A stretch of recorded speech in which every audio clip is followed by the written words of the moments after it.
आज हम सीखने वाले हैं level over the level and trap level. बहुत बार आपने सुना होगा, मैंने कहा है कि भाई हम ट्रैप लेवल में डिस्कशन करेंगे, लेवल ओवर द लेवल में डिस्कशन करेंगे। आज वही टॉपिक है और उसके साथ साथ logic behind the conventional pattern कि कन्वेंशनल थ्योरी जो होती है उनके पीछे लॉजिक क्या होता है।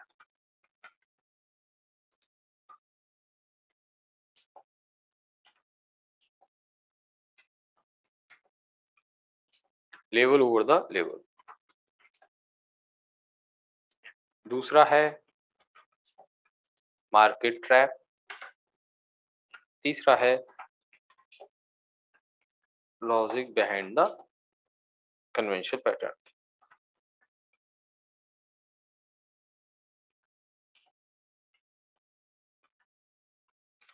कन्वेंशनल पैटर्न्स के पीछे क्या लॉजिक रहता है, ज्यादा फोकस हमारा इन दो टॉपिक्स पर रहेगा, market trap, level over the level सिखाने पर। Logic behind the conventional pattern के बारे में भी कुछ टॉपिक जैसा कि आप सुनते आ रहे होंगे, head and shoulder, channel breakout, cup and handle, बहुत सारे पैटर्न्स के नाम सुने होंगे। उनके बारे में जस्ट एक आइडिया दूंगा मैं, वो फॉर्म कैसे होते हैं, वो हमें डिमांड सप्लाई के साथ कैसे मिल जाते हैं, हमें उन्हें डिमांड सप्लाई का है या कन्वेंशनल पैटर्न का है। ओके, शुरू करते हैं पहले टॉपिक से, लेवल ओवर द लेवल।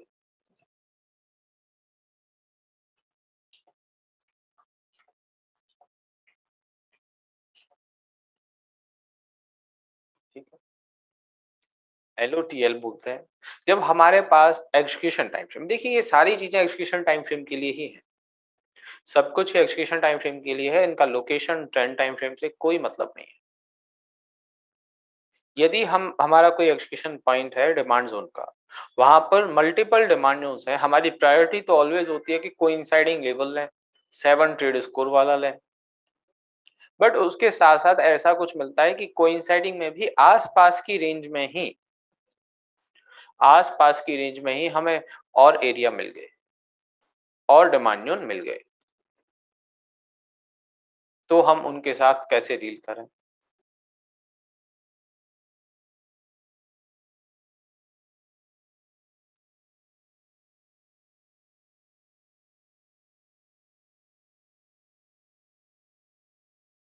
जैसे ये एक पैटर्न है, यहाँ पर ये सब कुछ एग्जीक्यूशन टाइम फ्रेम पर हो रहा है, drop based rally and rally based rally का पैटर्न। ये जो नीचे वाला डिमांड जोन है, ये कंप्लीटली ओरिजिन पॉइंट है, इसका ट्रेड स्कोर 6 है, और ऊपर वाला डिमांड जोन है, इसका ट्रेड स्कोर 7 है। यदि हम इन दोनों डिमांड जोन्स को ट्रेड करने की बात करें, तो आपकी प्रायोरिटी कौन सा डिमांड जोन होनी चाहिए, बताएं आप लोग, 7 ट्रेड स्कोर वाला या 6 ट्रेड स्कोर वाला? 7 6 7 6 मिक्स आंसर है। देखिए, क्योंकि लोअर जो रेंज बनी है वो ओरिजिन पॉइंट है, ज्यादा सेलिंग प्रेशर आया तो उसे रोक सकता है, सेलिंग प्रेशर को रोकने वाला पॉइंट है। बट ऊपर वाला एरिया भी तो ऐसा है जो हो सकता है प्राइस को नीचे नहीं आने दे, ये भी तो पॉइंट है। क्या अब इस केस में हम इन दोनों लेवल्स को अलग अलग ट्रेड करें? अलग अलग मतलब पहले ऊपर वाले लेवल को ट्रेड किया और ऊपर वाला स्टॉप लॉस हुआ या टारगेट हुआ, जो भी है, सेकंड टाइम प्राइस इस रेंज में आई, फिर से इसको भी ट्रेड कर लो। इन दोनों को अलग अलग ट्रेड करना समझदारी नहीं है कि हम इन्हें अलग अलग ट्रेड करें। फिर अब इस एक कंप्लीट एरिया को हम एक ही पॉइंट समझते हुए, एक ही डिमांड जोन मानते हुए कुछ इस तरह से प्लान करेंगे। ये हमारा एंट्री पॉइंट, ये हमारा एंट्री पॉइंट है और ये हमारा स्टॉप लॉस पॉइंट है, यदि हमें दोनों को एक साथ ट्रेड करना है तो।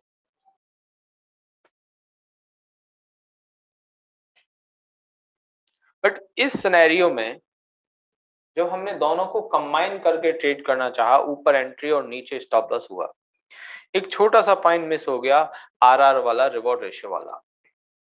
रिवॉर्ड रेशियो मतलब कि प्राइस यदि इस रेंज में आकर टारगेट देगी भी तो उसको ज़्यादा टाइम लग जाएगा क्योंकि मेरे एंट्री स्टॉप लॉस का गैप ज़्यादा हो गया। एंट्री और स्टॉप लॉस का गैप ज़्यादा हो गया है। उस सिनेरियो में हमें क्या करना है, एक चीज़ मैनेज करके चलनी है।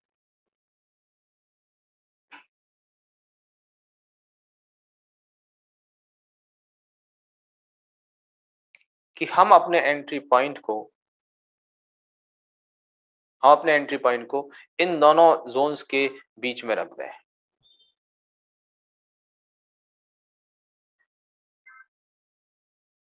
अपने एंट्री पॉइंट को इन दोनों ज़ोन्स के बीच में रख देंगे यहाँ पर। ना ऊपर वाले ज़ोन में एंट्री रखी, ना नीचे वाले ज़ोन में रखी, सेंटर वाले पॉइंट में, बीच वाले पॉइंट पर हमने एंट्री रख दी। अब इसमें ये बिल्कुल माना जा सकता है कि प्राइस ऊपर से नीचे की तरफ आते हुए हो सकता है ऊपर वाले एरिया से रिएक्ट कर जाए। बट हम चांसेस की बात करें, प्रोबेबिलिटी की बात करें कि कितनी प्रोबेबिलिटी है, तो ज़्यादा प्रोबेबिलिटी होती है प्राइस जब ऊपर से नीचे आती है तो वो इस लोअर एरिया में या ऊपर वाले एरिया को स्टॉप लॉस करवा जाती है, कहीं नीचे वाले पॉइंट से चल जाती है। ऐसा देखा होगा, आपके साथ हुआ भी होगा कि स्ट्रॉन्ग डिमांड जोन ब्रेक हो गया, नॉर्मल सा डिमांड जोन चल गया, या ऊपर वाली रेंज ब्रेक हो गई, नीचे वाली डिमांड जोन से चल गई स्टॉक। ऐसा होता है। वो इसी उसको हम इसी लेवल ओवर द लेवल वाले रूल से ही मैनेज करेंगे कि हम यहाँ पर इस बीच वाले पॉइंट पर एंट्री रखेंगे और स्टॉप लॉस का पॉइंट तो ऑलवेज लोअर पॉइंट की डिजिटल लाइन पर ही होगा, लोअर डिमांड जोन की डिजिटल लाइन पर ही होगा स्टॉप लॉस वाला पॉइंट। ठीक है, बट एंट्री जरूर हम इस बीच वाले पॉइंट पर कर लेंगे यहाँ पर। अब इसमें और क्या केस, ये तो देखिए परफेक्ट चीज है जहां हम एंट्री स्टॉप लॉस का गैप बड़ा कर रहे हैं, यहाँ पर एंट्री रखकर वो नहीं करनी है, अलग अलग तरह से ट्रेड नहीं करना है। और ऐसा भी नहीं करना है, कई लोग ऐसा भी सोच रहे होंगे कि हम आधी क्वांटिटी ऊपर वाले जोन में ले लें और आधी क्वांटिटी नीचे वाले जोन में ले लें।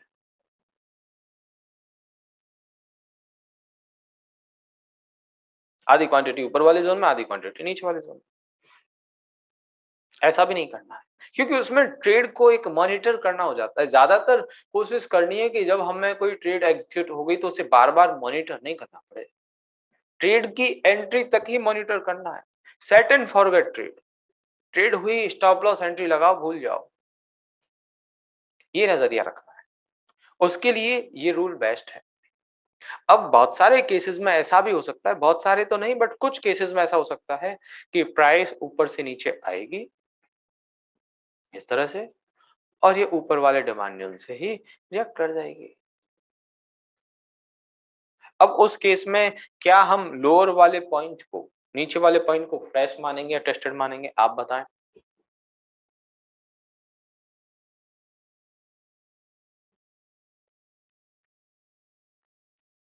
बिल्कुल फ्रेश जोन है, ओरिजिन पॉइंट है। एक तरह से हम ये भी कह सकते हैं कि प्राइस जहां पर आनी चाहिए थी ना, जहां से पोटेंशियल ऑर्डर थे वहां पर तो नहीं आई है, बिल्कुल फ्रेश मान सकते हैं। बट कल वाले केस को याद करिए, क्या ये जोन उतना पोटेंशियल वाला रहा? पहले के मुकाबले, पहले के कंपैरिजन में ये जोन अब वीक हो गया है, बिल्कुल फ्रेश है, वीक हो गया। अब जब यदि सेकंड टाइम प्राइस इसमें आए तो सेकंड टाइम किस तरह से प्राइस आ रही है, किस तरह से प्राइस का आने का मतलब आप लोग बताएं। मैं बहुत बार बता चुका हूं, हम लोग बार बार डिस्कस कर चुके हैं क्योंकि ये बहुत इंपॉर्टेंट बात है कि किस तरह से प्राइस जोन को अप्रोच कर रही है। इसमें मेरा क्या सेंस है, क्या मैं कहना चाहता हूं, एक या दो लाइन में मुझे बता। From high time frame supply zone extreme selling, अगर एक्सट्रीम सेलिंग कम हो तो क्या एलोटेल करें, व्हेन सेलिंग प्रेशर ग्रेट। यहाँ पर मेरे कहने का मतलब सिर्फ इतना है कि प्राइस ऊपर से नीचे यदि किसी बड़े सप्लाई जोन से आ रही है या सेलिंग प्रेशर के साथ आ रही है तो वहां पर ध्यान देने की जरूरत है, इस एरिया को ध्यान रखने की जरूरत है।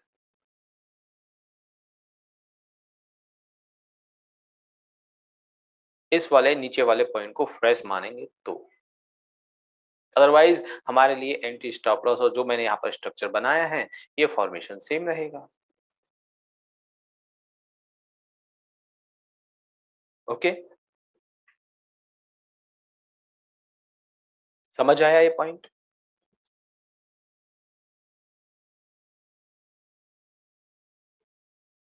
अब इसमें हो सकता है कि हमारे पास 3 डिमांड ज़ोन हो बैक टू बैक, कि यहाँ पर भी एक और बेस कैंडल होती, तो हम क्या करते हैं? देखिए ऐसे हर किसी बेस कैंडल को, हर तीनों डिमांड ज़ोन को मर्ज करना, थोड़ा हमारे एंटी स्टॉप लॉस वाले पॉइंट को हर्ट कर सकता है, वहाँ पे उसे हार्म कर सकता है। हमें चाहिए कि नीचे वाले 2 पॉइंट या अपना focus as a defensive trader तो ऑलवेज़ ओरिजिन पॉइंट को ट्रेड करने का होता है ना। तो हम यदि बैक टू बैक 2-3 ज़ोन्स हैं, उसमें ऐसा कर सकते हैं कि नीचे वाले 2 डिमांड ज़ोन को प्रायोरिटी दे दें। क्योंकि हमारा फोकस ये रहता है कि अपन ओरिजिन पॉइंट को ट्रेड करें, जिससे हमें जल्दी टारगेट अचीव हो जाए, पोटेंशियल बाइंग का सपोर्ट मिल जाए। ओके? और दूसरा केस,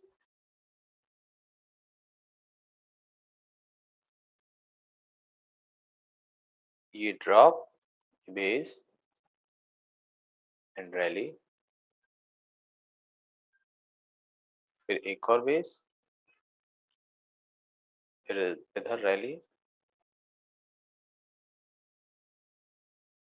ये drop base rally and rally base rally.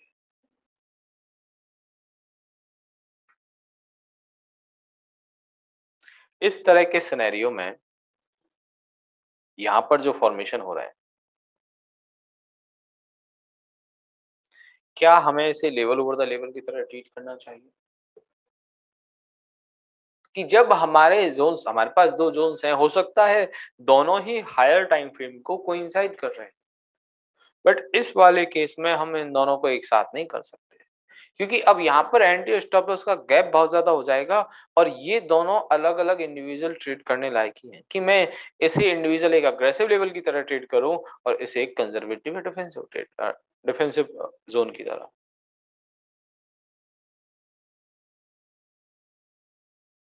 यदि हमारा एंटी स्टॉप लॉस का या दोनों ज़ोन्स में गैप बहुत ज़्यादा हो,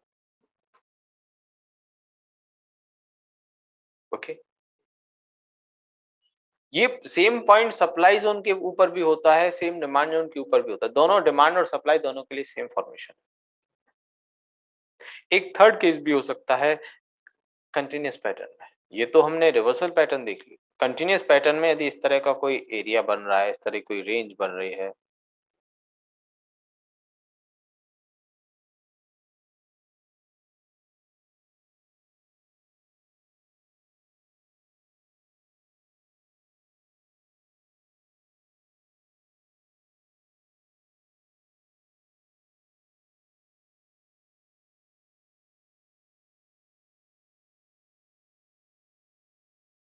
इस तरह से।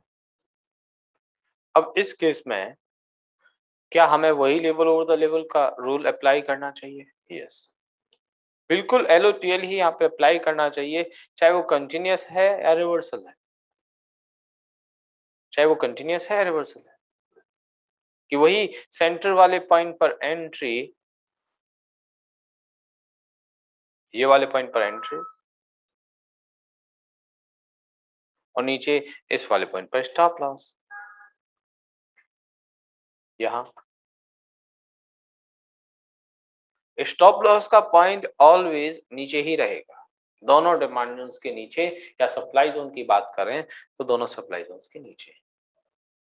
स्टॉप लॉस ऑलवेज वही रहेगा, उसके साथ कोई चेंजेस नहीं करेंगे। ये है कंटिन्यूअस पैटर्न का लेवल ओवर द लेवल। और इस लेवल ओवर द लेवल का कोई एक्स्ट्रा ट्रेड स्कोर नहीं है।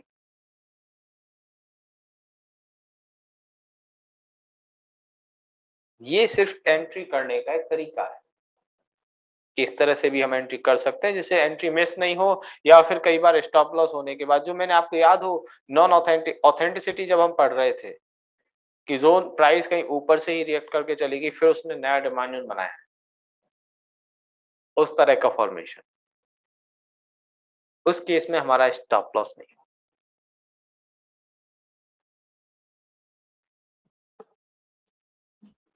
ओके, ये है लेवल ओवर द लेवल। इसके कुछ एग्जांपल्स हैं, इसके बाद हम ट्रैप लेवल भी पढ़ेंगे।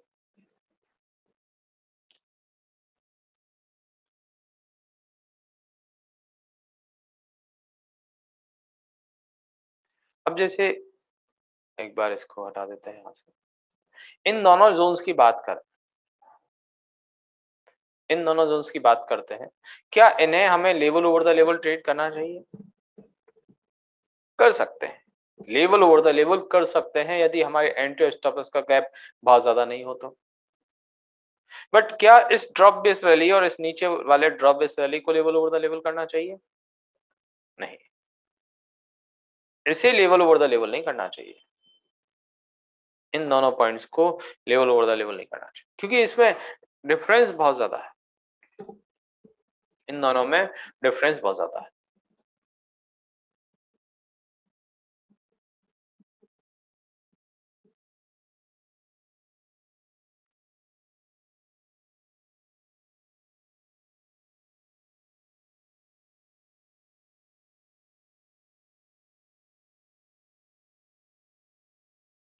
ये एक रैली बेस रैली का 2019 का एक डिमांड जोन है। इसको मंथली पर हम देखें,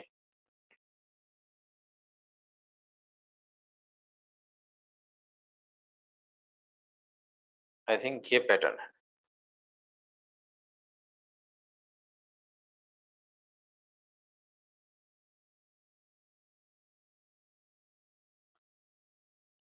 डेली पर जाते हैं,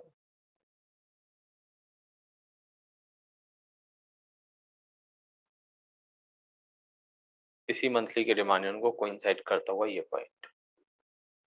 ऊपर वाली ये दोनों लाइन हायर टाइम फ्रेम की है, मंथली के डिमांड जोन की है, और नीचे यहाँ पर ये बिल्कुल प्रॉपर कोइंसाइड करता हुआ रैली बेस रैली का डिमांड जिसमें 7 ट्रेड स्कोर है और हायर टाइम फ्रेम को कंप्लीटली कोइंसाइड भी कर रहा है। बट यहाँ पर प्राइस ने इस ऊपर वाले एरिया को ब्रेक कर दिया और नीचे इस वाले छोटे से पॉइंट से चल गई। इसको ट्रैप लेवल नहीं कह सकते, इसे हम लेवल ओवर द लेवल ही कहेंगे। यहाँ पर देखिए प्राइस इस वाली रेंज से चली,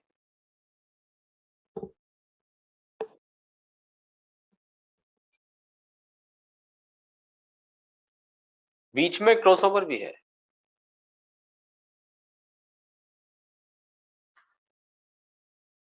बीच में यहाँ पर क्रॉसओवर भी है। क्रॉसओवर में एंट्री रखो या सेंटर वाले पॉइंट पे रखो,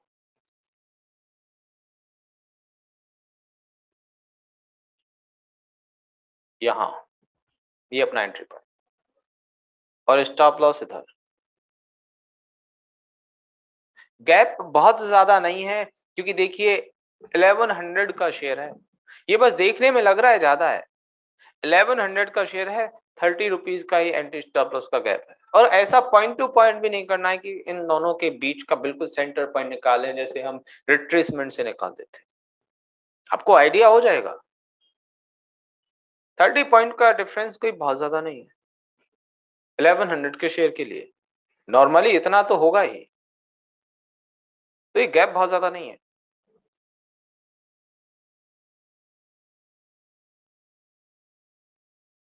ओके, और देखिए ऐसा हमेशा ये भी नहीं होगा कि बिल्कुल बीच वाले पॉइंट से चले, नीचे वाले पॉइंट तक आ सकती है, या हमेशा ऐसा नहीं होगा कि नीचे वाले पॉइंट से चले ऊपर वाले पॉइंट से भी चल सकती है। बट हमारी एंट्री मिस नहीं हो उसके लिए एक रूल है।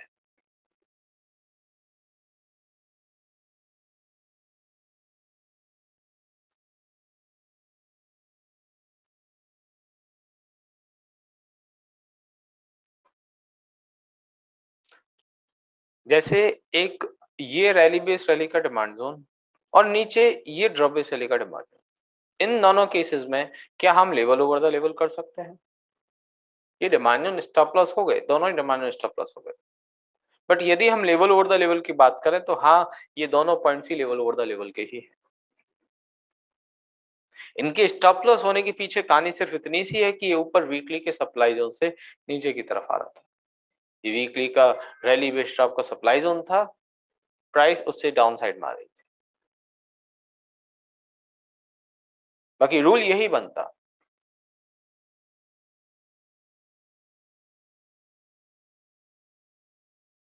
ओके।